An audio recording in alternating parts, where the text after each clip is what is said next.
Welcome to Sinful's Horror Stories. Tonight's video features true scary stories from within the confines of your home. Attic stories, basement stories, anything that takes place within the home that is truly terrifying. Sit back, relax, stay sinful. Story number 1. This happened when I was in high school, still living with my parents and my younger brother in a house in the suburbs. The area I grew up in was really quiet and safe. We lived in the Midwest, and this town was as Midwest as you can get, which means everyone knew each other, and even strangers were sweet and eager to help. Our neighborhood was a kind where every third house had the same layout, so everyone pretty much living on an equal level. No one bigger than the other. That meant everyone got along pretty well, and there was hardly any crime since everyone was coming from similar financial backgrounds, so it would be an understatement to say I felt safe where I lived. That was until these weird things started to happen.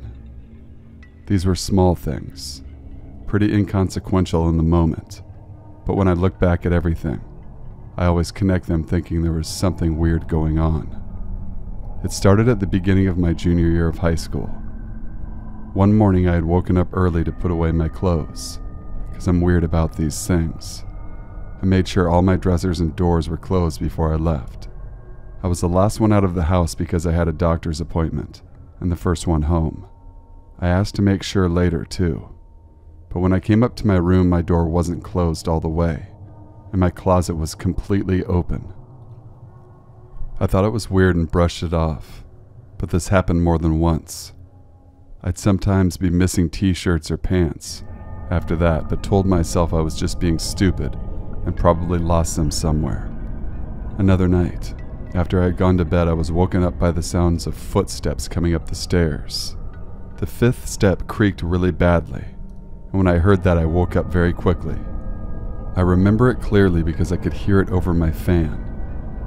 After the footsteps stopped, I checked every room upstairs, and all the doors were closed and people were sleeping. The doors creaked pretty loudly in the night, so I would have heard something, since I was the only one who slept with their door open. I couldn't see much and everyone was sound asleep, so I went back to bed. I remember hearing it one more time. I stayed awake for a while to try to hear it again, but didn't bother getting up in case my mind was playing tricks on me. I asked my family about it casually in the morning, but everyone said they slept through the night. All of these little incidences culminated in one of the weirdest experiences I've had to date. It was halfway through the year, and I had just driven myself and my brother home from high school. I threw down my bags on the dining room table and lay down on the couch to watch some TV. My brother went downstairs to take out the dog and play some video games. I could tell by the fact there were no cars in the garage that my parents were still at work, so I put the volume on medium so I could hear when they got back. Everything was fine and I was actually starting to doze off when I hear a distinct thumping coming from upstairs. I thought it was just my imagination. I watch a lot of scary movies, so I tend to be a bit jumpy sometimes. I went back to my show, but the thumping continued for 5 minutes. And that's when I finally decided something wasn't right. I muted the TV and listened for a few minutes. It was a rhythmic thumping with occasional squeaking, and it was coming directly from up the stairs. For a second I thought it was just my dog, since he sometimes paced up and down the stairs trying to find a step to sleep on. I called for him, but my brother shouted he was downstairs with him, so I walked up the stairs to the top and listened. It was coming from directly above me. I started to get scared when I realized the only thing above the stairs was the attic. And what's more, I realized it wasn't thumping. It sounded exactly like footsteps, like someone wearing boots and pacing around the attic. Even though I was thinking the worst, I told myself to be practical. There were only 2 entrances to the attic, a small panel in the ceiling of my brother's bedroom, and a 3rd-story window outside. I checked his bedroom and the panel looked like it hadn't been touched. I then thought about how we were having trouble recently with our dish for the TV. My dad had called a repairman to come and fix it. I opened the front door and went around the back, but there was nothing on the roof. Not that I could see much because of how high up it was. Come to think of it, no van was parked around our house either. When I went back in, my brother was standing in the doorway asking what was going on, since he heard the door open. I told him about it and asked him to come check, to make sure I wasn't crazy. When we got to the top of the stairs, he gets a weird look on his face and asks, "What is that?" I felt relieved knowing it wasn't just me. I whisper, "It sounds like something walking, right?" He nods and points downstairs.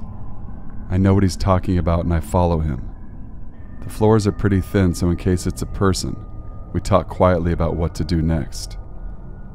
I tell him about the roof and stuff, and he shakes his head saying the people were only coming later that week. We decided to call our father. When I explained everything to my dad, I could tell he didn't believe us, but was trying to be nice about it. I didn't blame him, honestly. So improbable for someone to want to be in our attic, let alone get in there. He said it's probably some kind of bird or raccoon. If it was a bird, it would have to be repeatedly slamming itself on the floor, and even then it couldn't explain how the floor creaked afterward, like someone shifting their weight. Dad just told us to wait it out, and that he would be home soon. The thumping had gone on for well over 30 minutes now, and I was still so unsure I decided I would camp in my brother's room, until it stopped. After 15 minutes I realized I really had to use the bathroom. There's a bathroom door right next to his room, and still under the attic. As I was washing up, I realized the footsteps were a lot louder now, and directly above me. It was weird because before the thumping was loud when I was in my brother's room, meaning they were above me then. The footsteps had fucking moved to follow me. Sometimes when I'm really scared I get super angry, so I banged twice on the ceiling. I'm pretty tall for a girl, so I used my fist and shouted, "What the fuck is this?" The steps stopped. I was confused for a second until clear as day, there were two loud thumps, like someone stomping their foot twice really loud. I ran out of the bathroom to my brother, coming up the stairs mouthing, "What just happened?" The pacing had started again, so I quickly explained everything to my brother. He picked up the phone and dialed my father again. As he's trying to explain everything, I can tell my dad's not giving in again. Frustrated and scared, I take the phone from my brother, put my dad on speaker, hold the phone up to the attic and shout, "Listen to this." And all of a sudden and immediately, the footsteps stop. Like absolutely no sound whatsoever.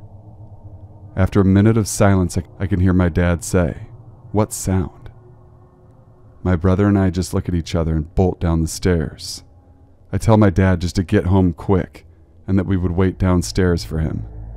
He said he was pulling up the driveway, so we open the door and run outside. After my brother and I explain things quickly and short-breathed, he follows us upstairs to where the sound was coming from. But now there was absolutely no sound. And even though we ask him several times to take a look, he laughs and says we're just overacting, and there's nothing there. Taking out the panel might cause some damage to the ceiling, so he's pretty solid on the fact that he's not going to check it out, unless he hears it for himself. Of course, the footsteps never came back, at least not when we were around or awake. My brother stayed in my room for a few days because he was so afraid, but we were unable to prove what happened to our parents. Honestly, we still don't know what even happened. Story number 2. This story happened when I was 11. I was gone to a sleepover during the summer with 5 other girls from my old softball team. This was back in 2007 when Bloody Mary, cat scratch, and telling scary stories all night was still a huge thing. After doing that, we decided to go have some fun outside. By this time, it was almost 11 to 11:30 at night. We were hitting wiffle balls, playing tag, Red Rover, etc. Since the street was well lit and we were all in a group, we decided to go for a walk. I was on a scooter and a few others had bikes, skateboards, softballs, all those fun things. The street right across from our house was a cul-de-sac, so we decided to walk there and back before going inside for the night. As we got deep in the cul-de-sac, there was one garage door open on the entire street. Being preteen girls, we gossiped about it and whispered to ourselves. We didn't see anyone in the garage when we walked by. However, we heard a crashing noise. All of us stopped dead in our tracks. We saw a man walk out and stare at us without saying a word. He was a large guy and muscular. He picked up what looked like an axe you could chop wood with. We all got scared and decided to run. After we made it back to the house, the girls and I ran into the basement. We talked about it for maybe 5 minutes and then did other things and forgot about it. We played cat scratch again and painted nails, and did other preteen girl things. Then we started to hear some strange noises. I was chosen along with 2 other girls to go investigate, since I was the biggest girl. We quietly climbed the stairs and stuck our head out to the top. The guy from the cul-de-sac was standing in our kitchen, just past the door frame. The door itself was always kept open, but the screen door was closed and locked. He was standing there chuckling menacingly. We screamed at the top of our lungs and ran down the stairs. The girl who had the party, her parents came running downstairs, and we told them what had happened. Her dad went out to investigate but didn't see anything. He then told us if we see him again, pick up the phone and call the police, and then come get him. So creepy garage guy, let's never meet again. Story number 3. This happened a while ago at a sleepover at my friend Rose's house. We were both 10 years old at the time. Her house has 4 floors, including the basement. The floor right above the basement is the kitchen, and in her house you can hear everything through the walls. We had been watching movies all night, and it was around 2 a.m., which was pretty late for 10-year-olds to be staying up. We were sleeping on our couch in the basement. We had just turned off the lights and started to talk before we slept. About 10 minutes later, we heard footsteps. Rose has 2 other sisters, but one was a baby at the time and the other was about 8. She didn't have a cat either, so maybe it was her parents. But then she said her parents never get up in the middle of the night. She was convinced it wasn't anyone in her family, which made me convinced. We were too scared to even move, and I was shaking. Maybe it wasn't such a good idea to stay up watching scary movies all night. The footsteps moved around the house. We stayed huddled next to each other on the couch for what felt like forever. The footsteps eventually stopped and we fell asleep. The next morning we asked her parents if they had been in the kitchen or living room last night. They replied no. We asked her sister and she said no. Maybe it was just our imagination, or maybe her sister was trying to scare us. But to this day I still think about it.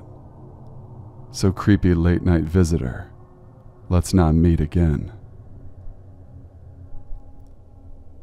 Thank you all for watching. Please be sure to leave a like, comment, share, and subscribe for more Sinful videos. I hope everyone's enjoying their summer, and if you didn't hear this in the last video, I just released some Sinful merchandise. It's fairly basic, with the Stay Sinful moniker, but I felt like my true diehard fans would appreciate this. Until we meet again, stay sinful.